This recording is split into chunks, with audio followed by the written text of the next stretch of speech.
Welcome to Crossroad Connection. We're speaking out for those left unheard.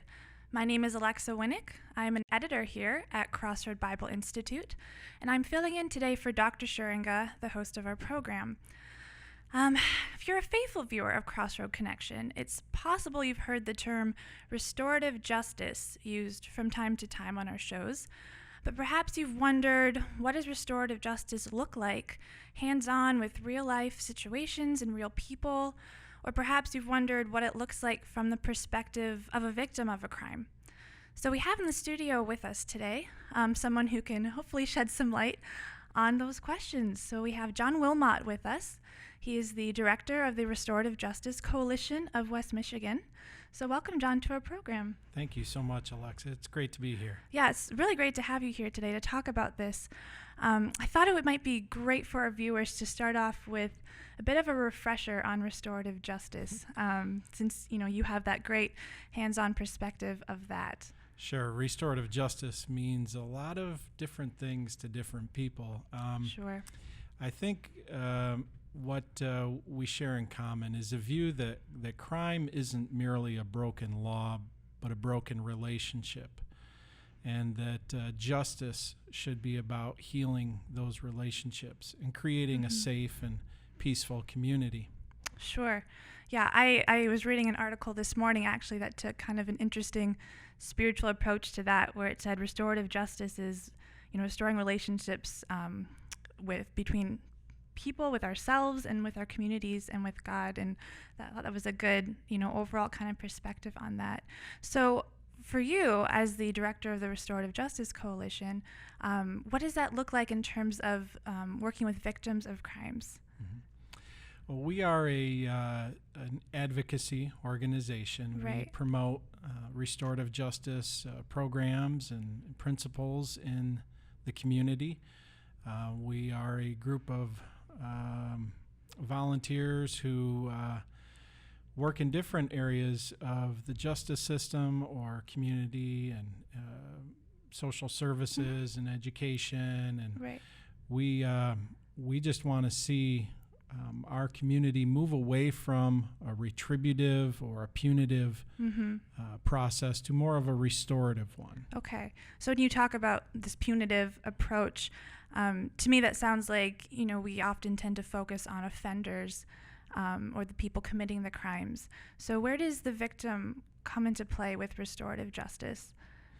Well, if you've followed the victims' rights movement, you'll recall that victims of crime really have only had rights in the criminal justice system for the last 30 years. Okay. It was in 1984 that Congress passed, and then President Reagan signed the Victims of Crime Act, which was the first time that we had some clear legislation granting victims of crime rights in our justice system. Okay, that's interesting. What are some of those rights, like specifically? Sure. Well, prior to 1984, victims really didn't even have any right to information. Was there an arrest made? Was somebody charged?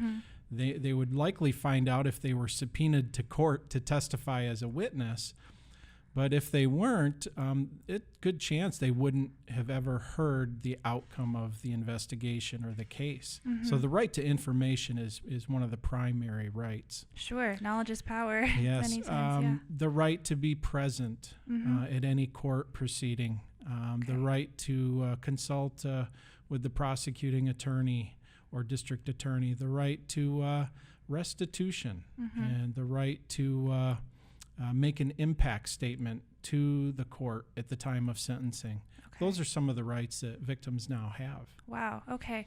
So for a victim of a crime, when a crime is committed against someone, when the shalom of a community is broken or compromised, what goes on inside a victim? Or is there like a process of, victimization that happens after that? Like, what is that like for them? Research is telling us a lot about the process or the occurrence of victimization. Sure. We know that there's some real biological things going on. Our brain chemistry is affected when we go through trauma. A lot of times what victims experience is just that loss of control. feeling that the world is falling apart around them. Safety, we know, is the number one thing that victims need. They need that sense of security, that return to normalcy, of being able to just live their life each day, not in fear. But victims also need information, and information, as you said, it is empowering. Right. When you have information, you're in the know. You're regaining that sense of control over your life. Yeah, for sure. Many victims have the need to be part of the justice process. Right. That's what I was curious about, is how many, from your experience, do you see are victims anxious to be a part of the court system? I imagine there's a whole spectrum and range of situations and different kinds of crimes committed. But is there a pattern that you see that people find that empowering or healing to do that? It does vary a lot by the type of crime, and we have so many different kinds of people. Yeah. We have so many different kinds of victims. Sure. So some victims really don't want to participate in the justice system, and that should be their right.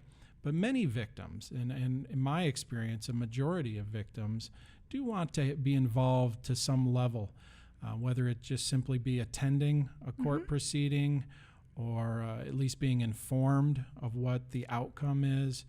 Some victims want to be very involved and consult with the prosecutor and attend the hearings and give an impact statement. They're involved sometimes even at the probation level and giving input into restitution and having input into either treatment programs or some desire to see that the offender better themselves. Okay. And this all falls into restorative justice because, what would you say to that? Well, victims' rights is, I think, the heart of restorative justice. If justice should be anything, it should be about repairing the harm done to the victim of the crime. And so a real just process would be one that focuses on the needs of the victim primarily. Right. And in my experience, I've really learned that if we want to know best how to hold an offender accountable, look at the needs of the victim. Okay. So even if our focus is on the offender, we get our best direction by looking at the needs of the victim. Okay. So what processes are in place right now to find out, what the needs of the victim are in a situation, and have you been involved with some of those processes yourself? Well, we've come a long way, and our justice system is continuing to make progress. Little by little. In recognizing the needs of victims and working with victims, and furthering victims' rights. So now we have law enforcement, many of whom have had at least some basic level of training in how to work with crime victims. We have, in Michigan, every county prosecutor's office has a victims' rights coordinator whose job it is to notify crime victims of their rights under Michigan law. We have similar thing at the federal level. And now, after the Victims of Crime Act, which was passed in '84, all 50 states have passed their own version of victims' rights legislation. So now we have some level of victims' rights in all 50 states.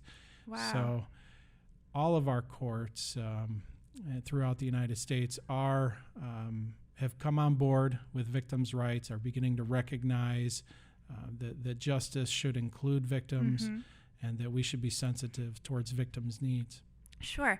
Now, it sounds, in some ways that it's been like a long process, or these steps take a while to, be implemented in the justice system. Are there naysayers to this focus on victims' rights and, bringing healing to both victims and offenders and together? Well, the path of the victims' rights movement has been a rocky one. There's been a lot of resistance, even from some judges, from prosecutors, from law enforcement, from defense attorneys, probation and parole departments, fear of the unknown. I've always thought that our justice system shouldn't chase every new fad. It should be fairly slow to change, but it should be very clear now that crime victims need to be part of that process. Yes, they play a very important role in our justice system, and as they should. Yes. And so I've seen a lot of progress made. One example is in the area of restitution. Okay. In Michigan, the initial crime victims legislation said that the judges could order restitution, and then it became they should, and now it's they shall. And so judges have slowly come along. Okay. Some of them were quicker to embrace restitution than others, but now it's pretty well complied with the idea that any out-of-pocket financial loss by a crime victim shall be ordered in restitution. Okay. So we've made progress in the area of restitution and some of these other victims' rights. Sure. Jon, you're very knowledgeable about this topic, clearly, and passionate. I'm curious to know what set you on this trajectory to get involved with restorative justice, like in your own personal life. Was it one moment or more of a gradual process? I can remember as a freshman in college at Houghton College in Western New York, and not having any money, a few bucks to my name, but after I had bought my books for my classes that second semester, I was in the bookstore and there was a book that just grabbed my attention, and so what few dollars I had left to my name, I spent on this book that I didn't need. It was Convicted by Chuck Colson, and it was an introductory book to this idea of restorative justice, and God put in me a passion for this topic and to be part of this movement. Okay, well, we're quite familiar with Chuck Colson's work over here. And prison fellowship and all that. So great. And clearly this has led you to become the director of the Restorative Justice Coalition all those years later. And I would love to dive into that and talk more about that after the break. So stay with us. There's more for Jon Wilmot after the break. Stay connected to what's happening at Crossroad Bible Institute with Crossroad Network News. This free magazine is designed to keep you informed and inspired about what Christ Church is doing in prisons and jails. If you'd like a free subscription to Crossroad Network News, fill out the form online by visiting us at cbi.fm. Welcome back to Crossroad Connection. We're speaking with Jon Wilmot today about restorative justice and the rights of victims of crimes. And we were just discussing your journey, what took you along the way to become the director of the Restorative Justice Coalition of West Michigan. So I was wondering, Jon, what is the coalition doing right now in regards to its mission? Are there any exciting things coming down the pipe with that? Yeah, very exciting right now. Our focus is on helping schools reevaluate their discipline systems and their policies. It's a big job. It is. Yeah. Well, there is just a growing concern over the school-to-prison pipeline. We know that students who are suspended or expelled are more likely to drop out of school and not graduate. And we know that youth who do not graduate from high school are more likely to end up in prison.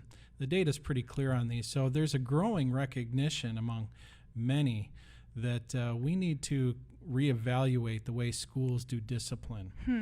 And so I'm actually right now have the opportunity to be part of the Kent County School and Justice Committee. Okay. And we are working on a plan to reduce the number of youth who are referred from schools to juvenile court. We're working on trying to implement more restorative practices, promote some new approaches in the schools to discipline. And so the Restorative Justice Coalition is a partner in this process. We're partnering with some of the school districts, and And we're really excited about some of the changes that we're seeing. Sure. Yeah, I want to jump in here real quick. I know there was an article that MLive did last year that kind of highlighted this new program that's coming up. And you have a great quote in there, and I wanted to run that by you. You said, "There are a number of school districts around the country and in Michigan awakening to the reality that the way districts have done discipline does not work. The approach to discipline in the schools mirrors our adult criminal justice policy, in which we have a predominantly offender focus that takes a punitive approach."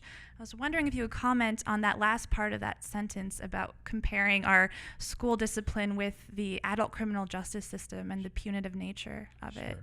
Our adult justice system is the criminal justice system. It's primarily about the criminal. I think like 98% of the expenditures in our justice system are towards the offender. Wow.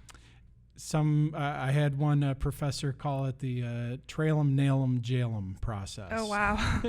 And that's very much the focus of our law enforcement, of our courts, of our corrections, is on the offender. Mm-hmm. And we know that we have a very punitive justice system. We ask ourselves, what law was broken? Who broke it, and how do we punish that person? That's where our thoughts go first in those situations. That is. That's the way our justice system has where our justice system has ended up after. So then I would ask you, what would be the more restorative justice approach to that, like in terms of questions you would ask? Sure.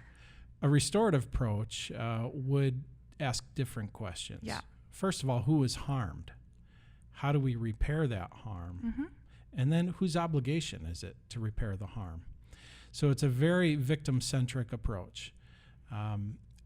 Restorative justice is all about restoring the victim, the offender, and the community as a whole. So like ripple effect, it moves out from the victim. Yes. Yeah.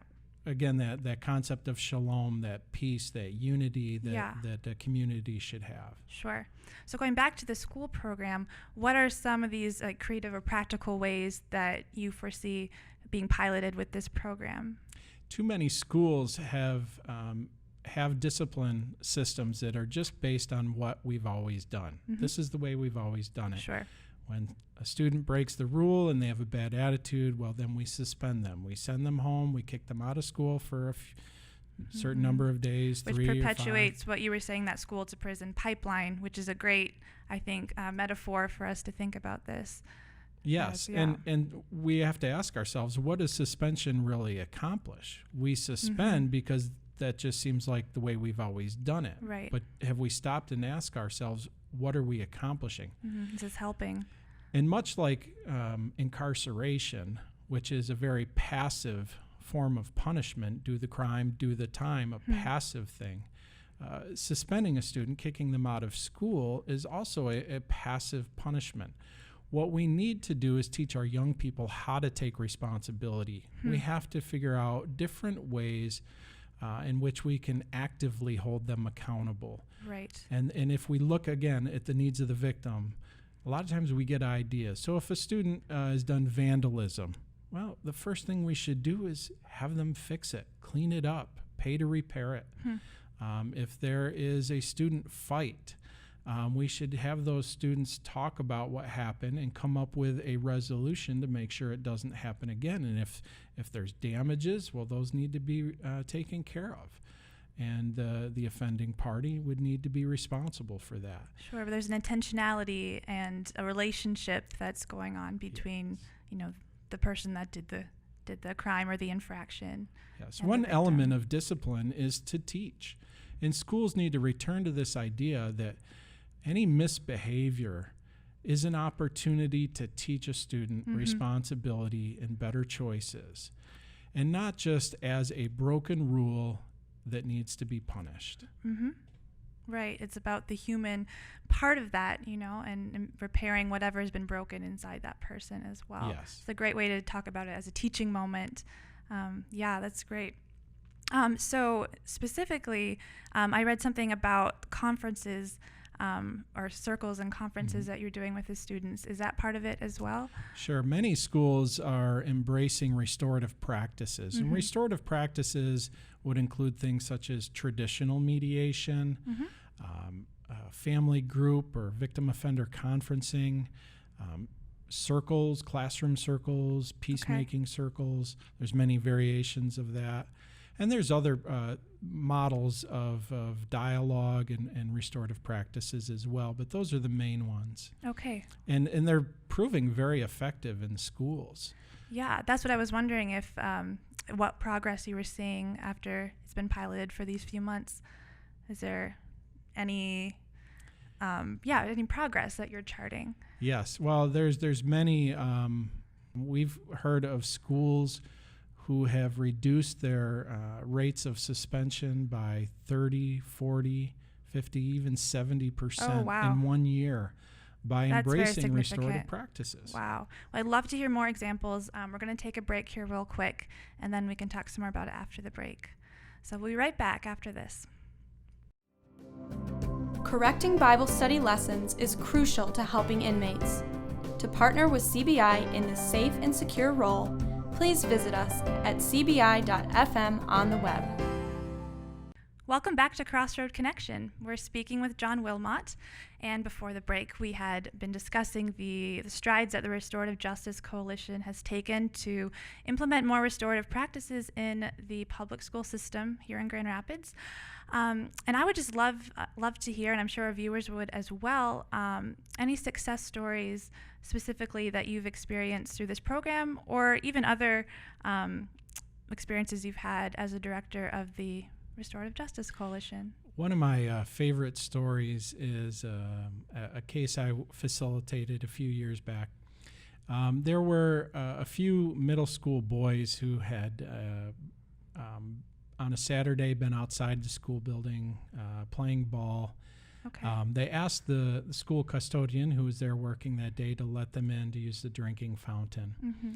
What the custodian didn't know is that the boys had propped the door open when they left so that they could return that night and get into the school. Well, they did, and they caused some damage and a little bit of vandalism, and they stole a set of keys from the school. So they were caught, and the case was referred to our conferencing program. Okay. And I had an opportunity to meet with the boys who were all remorseful. They knew they made bad choices. Sure. They knew they messed up. The parents were embarrassed. They were frustrated. Thankfully, the juvenile court recognized that this case may have a better outcome if the boys were given a chance to take responsibility. Instead of sending them to a detention center or something. Right. Is that the idea? Through just, or even just simple probation and fines and stuff. But they really needed to understand how their actions affected others. So I met with some representatives at the school, the principal, the custodian who was working that day, and a couple others. We ended up just having a big group meeting one evening at the school. The boys were there with their parents and representatives from the school. We just talked about what happened. The boys had to explain what they did. And then the folks from the school had a chance to ask questions. Well, what did you do next? What did you do with the keys? So there's a whole dialogue. There is a dialogue going back and forth. And there's we're beginning to see the boys, their eyes open to the reality that they didn't just break a rule or break a law, that they caused a lot of pain and frustration for other people. So the custodian did a great job as she talked about the personal betrayal that she felt by the boys that day, taking advantage of her kindness. Right. And so they talked about it. We had a great meeting. They came up with a solution that everybody thought was fair, and how the boys could repay the school and actually work off a lot of the expense and damages that they did. Wow. So that's a great story. It is. And so each of the boys, I think, worked at the school a week that summer, and The last boy to do his week of work was kind of the ringleader, and he was the one who actually stole the keys, which included the master key for the building. So there was considerable expense because they had to re-key all of the locks in the building. And on his last day of work, as the custodian told me later, that they were really busy that day with different projects, and she had forgotten about a project, and somebody asked her to go attend to something, and she couldn't leave what she was doing, but she had to go someplace else and get something. And she said she had, I'll call him David, she had David there working with her that day, and instead of trying to figure out how to be in two places at once, she asked David to go down to the storage closet and get the item that was needed. And he started down the hallway and was happy to help out and working hard. And she realized as he had gotten a little ways down the hallway that he was going to need a key to get in the closet. And so she yelled his name, David, and she tossed him her set of keys. Wow. And she said he turned around and he extended his hands and he caught him, and he just looked at the keys and looked up at her and paused and just smiled. He says, "I'll get these right back to you." Wow. And so it was like kind a of symbolic moment. It was in a many very ways redemptive moment for the youngster. And that's what you would hope, ideally, and I'm sure it doesn't always happen that way, but from the small examples like that to the more extreme, that we would just hope, especially, as, Christians or people involved with prison ministry, from our perspective, that redemption can come full circle like that for people. That's really great. Accountability is an important part of the justice process or of the school discipline process. And if we can shift our focus away from punishment and more towards active accountability, we will help ourselves so much. We will restore victims. We will restore offenders, and we'll have a much safer and peaceful community. So I encourage principals, and I encourage those who work in the justice system to think more in terms of accountability rather than just punishment. Right. I think that's a great place to end right there. But before we go, where can people go to find out more about either the Restorative Justice Coalition or Rights of Victims, which we talked about earlier in the program? Yes, the Restorative Justice Coalition website. Okay. Which we'll have that on the screen for you. Yeah. I think if you just even type into Google Restorative Justice Coalition of West Michigan, you'll find it very easily there. We'll have all the information on the screen. But is that where people will find more information? Yeah, there's lots of information out there. There's lots of great things happening even here in West Michigan. And so, especially with the school system and all that's coming down in the next year for that. That's exciting. Yes. Great. Well, thank you so much for joining us today, Jon. It's been great to chat with you about this really important issue for our justice system, I think. Thank you so much. Yeah. And thank you for joining us for another episode of Crossroad Connection. We look forward to seeing you again right here next week.